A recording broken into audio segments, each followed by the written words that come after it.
For the longest time, building powerful AI has felt, well, a bit like magic, right? A mix of intuition, a ton of computational power, and some kind of secret sauce. But all that is starting to change. We're witnessing this profound shift, and we're going to explore how AI is finally evolving from a mysterious dark art into a true, actual science. And this really gets to the heart of it. Are we still just alchemists, mixing potions in the lab and hoping we strike gold? Or have we finally become scientists, people who actually understand the fundamental laws that make intelligence work? It's this very tension that's fueling the next big revolution in AI. For a long time, progress was all about brute force. The game plan was simple. Build a bigger model, throw way more data at it, and hey, if it worked, we celebrated. But we often had no real deep understanding of why it worked. It was an era of some truly incredible engineering, don't get me wrong, but it was like we were engineering in the dark. But that era, it's coming to an end. We're hitting a wall. A recent report from DeepMind just nails it, saying that simply adding more and more parameters is giving us less and less of a return. Meanwhile, the costs are just exploding. This isn't just a small challenge. It's an urgent wake-up call that we need a new approach. We can't just build bigger anymore. We absolutely have to build smarter. Okay, so how do we get smarter? Well, by looking at AI through 4 totally distinct scientific lenses. These perspectives are what's helping us finally crack open that infamous black box and really understand what's going on inside these incredible systems. Let's start with physics. From this viewpoint, a neural network is really just a dynamic system of interacting parts, kind of like particles moving around in a magnetic field. As it's training, the network is constantly trying to settle down into a stable, low-energy state. It's a process called guided self-organization. And here's a perfect way to picture it. Imagine you have a box full of tiny magnets. If you shake them all up, you're injecting energy, which in AI is like the gradient updates. But what happens eventually? They all settle into a nice, ordered, low-energy pattern. This is exactly why models like diffusion are so incredibly stable. They're learning how to navigate a complex energy landscape to find the most probable, calmest solution. Our second lens is geometry. Now, we tend to think of data in simple, flat coordinates, like on a graph. But that is not how neural networks see the world at all.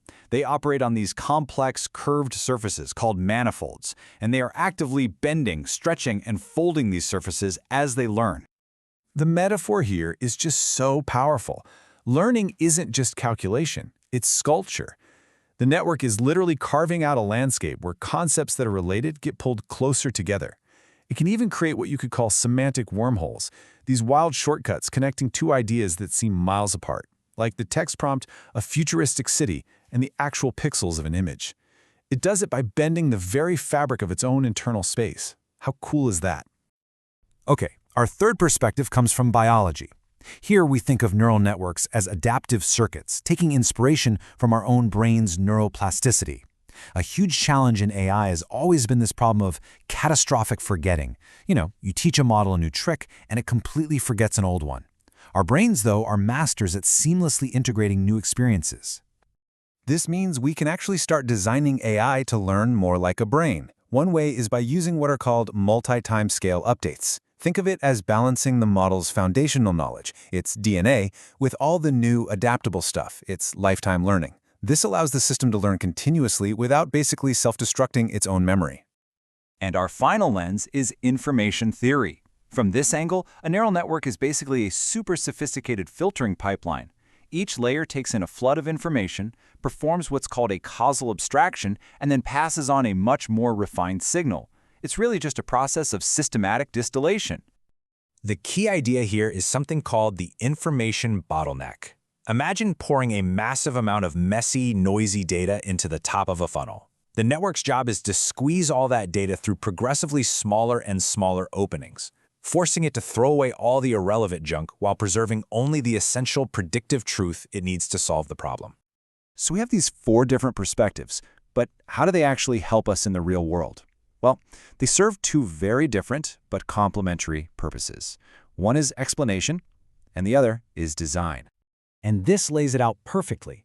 The physics and geometry perspectives give us a language to explain the crazy behaviors we see. They tell us why a model works the way it does. But then on the other hand, biology and information theory give us actionable blueprints. They give us principles, like neuroplasticity or the information bottleneck, that tell us how to actually design better, more efficient systems from the ground up. And this is where it all comes together. We need a way to integrate all these different lenses, and that's where a new unified language comes into play, the State Interaction Iteration Framework, or SESI for short. The SAI framework is just beautifully simple. It argues that you can break down any neural network into just 3 core components. First, the state, that's just the information the system is holding at any given moment. Second, the interaction, that's how that information gets transformed, through something like an attention mechanism. And third, iteration, that's just how the state evolves from one step to the next. Okay, and this is the big aha moment. This table is like a Rosetta Stone for AI. It really shows the power of the SAI framework. Just look at how it maps everything together. At the level of forward dynamics, how a model processes info, it connects a transformer to energy flow in physics and neural activity in biology. Then go one level deeper to learning dynamics, and you see how diffusion models map directly to dissipation in physics and synaptic plasticity in biology. It is a single elegant framework that finally unifies all our perspectives. So with this new unified understanding, where do we go from here? Well, the future is all about creating self-improving systems, and we can actually understand this evolution through a classic philosophical lens, the Hegelian dialectic of thesis, antithesis, and synthesis. So first we have the thesis. These are the giant foundation models we have today. You can think of them as the collective, pre-trained knowledge of a species, a kind of universal DNA that holds this vast understanding of the world. It's incredibly powerful, but it's also pretty general and static. Then comes the antithesis. These are all the efficient adaptation techniques, like fine-tuning or LoRa. They're lightweight, specific adjustments for individual tasks. This is the equivalent of an individual's lifetime learning, and it directly challenges the static nature of that base DNA. And this leads us to the most exciting part, the synthesis. This is where new algorithms for model merging come in. They can take all those specific lifetime learnings from the antithesis and intelligently consolidate them back into the main foundation model.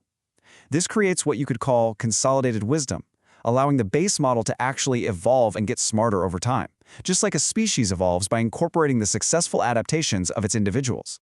So let's just quickly recap the key takeaways here. First off, AI is finally maturing from alchemy into a real science that's driven by first principles.